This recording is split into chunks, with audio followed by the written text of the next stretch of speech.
Salut tout le monde! On se retrouve aujourd'hui pour une nouvelle vidéo qui va concerner l'astrologie et plus particulièrement les outils astrologiques. Est-ce que tu pourrais déjà nous définir un petit peu ce qu'est le zodiaque? Bonjour à tous.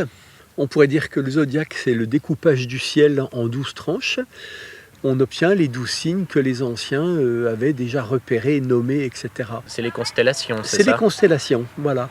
Quand on lit les traités anciens, notamment Ptolémée, on voit très bien qu'il parle, par exemple, quant aux étoiles qui sont dans la jambe du bélier, ou de la corne du bélier, ou dans la patte arrière, etc. Donc il s'agit bien des étoiles, hein. Ça, c'était le zodiaque sidéral. Ce même Ptolémée, qui a eu une très grande influence, parce que jusqu'à maintenant, c'est lui qui a prévalu par son traité d'astrologie qui s'appelle la Tétrabible, il justifie à un moment donné les signes du zodiaque par les saisons, le phénomène saisonnier. Et là, en fait, il fait sans le savoir la découverte d'un nouveau zodiaque qui confond avec l'autre. Tout simplement parce qu'à son époque, les deux zodiaques étaient superposés. Donc ça fonctionnait, ce qu'il a dit. Sauf que par précession des équinoxes, il y a glissement du tropical par rapport au sidéral, ce qui fait que ça n'est plus valable aujourd'hui. Quelqu'un qui est, par exemple, bélier aujourd'hui, risque fort d'être poisson, dans le vrai zodiaque des étoiles. Est-ce que maintenant tu peux parler des signes? Ils ont des caractéristiques qui ne sont pas interchangeables, c'est des influences qui nous arrivent. Le bélier va donner, par exemple, de l'audace, du courage, c'est un élan vital. Le taureau, beaucoup plus matérialiste, terre à terre, plutôt quelqu'un qui aime les biens matériels, les plaisirs charnels. Les gémeaux, c'est beaucoup plus intellectuel, c'est beaucoup plus dans le dialogue, la littérature, les échanges écrits ou oraux. Le cancer, c'est lié à la sensibilité, à la famille, au passé, aux aïeux, aux enfants, à la nourriture, la maison. Le lion, c'est un signe plutôt de conquête extérieure, de domination, d'organisation, de commande, de contrôle, de réussite. Le signe de la Vierge est un signe d'analyse, de précision, de méticulosité. C'est aussi également lié à l'hygiène, la diététique. Le signe de la Balance est un signe beaucoup plus social, la bienséance, un art de vivre. Le Scorpion est un signe de combat, de révolte. Il s'agit de découvrir ce qui est caché, les secrets, les tabous, les interdits. Le signe du Sagittaire est un signe de découverte du monde, d'aventure. Le Capricorne est un signe d'ambition, de réussite professionnelle, de dépassement, il faut toujours être le meilleur, le premier. Verseau, un signe plus utopique, un signe lié à la politique, lié aux grandes idées, liberté, égalité, fraternité. Les poissons sont un signe d'hypersensibilité, notamment au plan hyperphysique. Tout ce qui touche la voyance, les intuitions, la médiumnité, la spiritualité, bien sûr, quand elle est bien vécue, on arrive à entrer en contact avec autre chose que la matière. Et donc ces signes vont directement décrire la personne du moment que c'est son ascendant principalement. Alors effectivement, l'ascendant va signer la personnalité, mais ça ne suffit pas parce qu'il faut prendre après le maître. Parce que chaque signe est gouverné par une planète, en fait par plusieurs planètes, mais on ne va pas entrer dans les détails là. On va dire que le bélier est gouverné par Mars, le taureau par Vénus, les gémeaux par Mercure, le cancer est gouverné par la Lune, le lion est gouverné par le Soleil, la Vierge par Mercure, la balance par Vénus, le scorpion par Pluton d'abord, mais effectivement il y aurait des choses à expliquer là, mais bon. Le Sagittaire par Jupiter, le Capricorne par Saturne, le Verseau par Uranus et les Poissons par Neptune. Donc si vous avez par exemple un ascendant Poisson, c'est Neptune qui vous gouverne, et donc non seulement vous serez marqué par les Poissons parce que vous êtes ascendant Poisson, mais il faut aller chercher Neptune dans le thème, en signe, maison et aspect, pour savoir qui vous êtes. Maintenant qu'on a vu les signes, je pense que le plus logique serait peut-être de parler des maisons. Effectivement, c'est l'autre découpage du ciel dont on a besoin en astrologie, et cette fois-ci c'est encore plus terre à terre que ne l'est le tropical, parce que le tropical gouvernait ce que la nature fabrique, les maisons vont gouverner ce que l'homme fabrique. En fait, c'est la vie de l'homme qui est découpée en tranches suivant ses activités. Par exemple, la maison 1 va gouverner l'enfance, le corps, la personne. La maison 2, ses finances. La maison 3, son intelligence, ses frères et sœurs.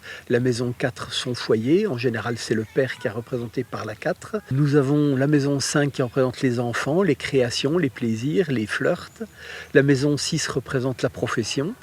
La maison 7 représente le conjoint, les autres. La maison 8 représente la mort, la sexualité, ce qui est caché, ce qui est secret, ce qui est tabou, ce qui est interdit. La maison 9 représente les longs voyages, la philosophie, le mental abstrait. La maison 10 représente la profession. Et la 6 représentait déjà la profession, mais en tant que service qu'on doit plus ou moins à l'humanité. La 10 plus en tant que vocation. La maison 11 représente les amis, les vrais, les grands. Les espoirs, les aides, les utopies, la politique, l'astrologie aussi se range dans la maison 11. Et la maison 12 représente la spiritualité, représente, alors quand c'est bien vécu, c'est la plus belle spiritualité qui soit, puisque c'est de l'intérieur que c'est vécu, bien évidemment. Par contre, ça peut représenter la folie, la maladie, la souffrance, etc. quand c'est mal vécu, le fait d'être emprisonné, enfermé, limité. Voilà en gros ce que nous donnent les 12 maisons. On peut peut-être dire un mot sur les différents systèmes de domification? En fonction d'où est né un individu, on regarde où est le levant, le couchant, par rapport à l'écliptique, par rapport donc au signe du zodiaque, et on découpe ça en fait en tranches. Le problème, c'est qu'il y a beaucoup de découpages possibles suivant sur quel cercle on opère. Puis il y a peut-être une cinquantaine de systèmes de domification qui existent. Bien évidemment, il y a des chances qu'il n'y en ait qu'un seul qui soit le bon. Il y en a peut-être plusieurs, c'est possible. Pour d'autres raisons, c'est possible. Toujours est-il que la plupart des gens ont jeté leur dévolu sur le système de Placide parce que, tout simplement, c'était les seules tables qui étaient disponibles à une époque donnée. Donc les gens ont appris l'astrologie avec ça et ça s'est perpétré comme ça, c'est-à-dire qu'on continue avec le système de Placide. J'utilise personnellement Campanus. Parlons peut-être des planètes? Oui, alors ce qu'on utilise en astrologie, on appelle ça les planètes, en vérité on pourrait dire les astres, parce qu'il y a bien effectivement les planètes du système solaire, Mercure, Vénus, Mars, Jupiter, Saturne, Uranus, Neptune, Pluton, mais nous utilisons également le Soleil, qui est une étoile, qui n'est donc pas une planète, les planètes tournent autour du Soleil, et on utilise également la Lune, qui n'est ni une planète ni une étoile, mais un satellite, c'est le satellite de la Terre, elle tourne autour de la Terre. On commence par le Soleil. Alors on peut donner leur typologie. Quelqu'un qui sera marqué, gouverné, signé un peu par le soleil sera quelqu'un d'extraverti, de brillant, de sûr de lui, qui s'affirme, qui veut dominer, qui aime réussir, avec un certain souci d'honnêteté et de qualité. Quelqu'un qui va être gouverné par la lune, c'est quelqu'un qui est introverti, sensible, tourné plutôt vers le passé, qui s'intéresse plutôt aux valeurs psychiques. Mercure va signer les personnes qui sont agiles intellectuellement, les écrivains, les penseurs. Vénus va signer les personnes qui aiment ce qui est beau et bon, les artistes. Ça, c'est Vénus qui va donner la rondeur, la douceur, la beauté. On a Mars qui signe les sportifs, les gens d'action. On a Jupiter qui est une planète protectrice, une planète bienveillante, qui élève le niveau. On a Saturne qui gouverne la science, qui gouverne l'essentiel, la charpente, l'ossature. On ramène tout à l'essentiel, on enlève ce qui est éphémère, donc c'est austère, c'est rigide, mais c'est efficace. Uranus fait voler en miettes les frontières, c'est la révolution, les explosions. C'est brutal, saccadé, imprévu. Ça donne le génie, puisque c'était une fulgurance mentale. On a Neptune qui gouverne les plans hyperphysiques, la voyance, la prémonition, l'intuition, c'est lié à la magie, c'est lié à toutes ces choses qu'on déconsidère aujourd'hui parce que la raison n'y croit guère. Pluton qui va gouverner ce qui est enfoui, enterré, secret, tabou, donc c'est lié à la mort, à la sexualité. Voilà, je pense qu'on a vu à peu près l'influence des planètes. Un mot sur les aspects? Les aspects, ce sont les angles que forment les différents astres entre eux par rapport à la Terre qui serait au centre du thème. Donc quand vous avez deux planètes côte à côte, c'est une conjonction. Quand vous avez deux planètes qui sont en opposition, elles sont l'une d'un côté, l'autre de l'autre du ciel. C'est-à-dire vous verriez l'une par exemple au levant, l'autre au couchant. 180 degrés les séparent. Vous avez le carré, 90 degrés, le sextile, 60 degrés, le trigone, 120 degrés. Vous avez aussi les aspects dits mineurs, mais qui ne sont en rien mineurs puisqu'ils agissent comme les autres. Le semi-sextile, 30 degrés, le quinconce, 150 degrés. Est-ce que tu utilises les nœuds de la Lune? Oui, il y a le nœud ascendant et il y a le nœud descendant. Ces deux points dans le ciel ont une influence exactement à égalité avec les planètes. C'est aussi puissant.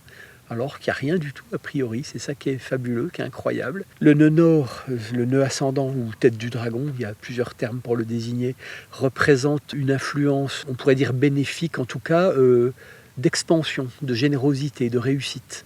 Et le nœud sud, ou queue du dragon, ou nœud descendant, représente une introversion, quelque chose de très profond qui peut être négatif, une privation, hein, des empêchements, des ennuis, des retards, qui peut jouer un peu comme Saturne. Sinon, ça donne de la profondeur et du sérieux. Alors donc quand tu montes un thème, tu le montes en Campanus, en tropical. Ensuite, comment tu t'y prends, on va dire, pour interpréter le thème?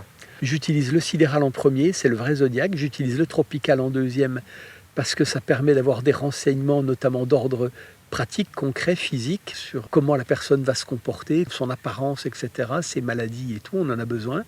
Et les maisons vont représenter les secteurs d'activité. Là, effectivement, j'utilise le système de Campanus. Ouais. Et après, quelle démarche tu appliques pour interpréter un thème? Alors, il faut déjà commencer par regarder un petit peu l'ensemble pour voir où sont placés les astres.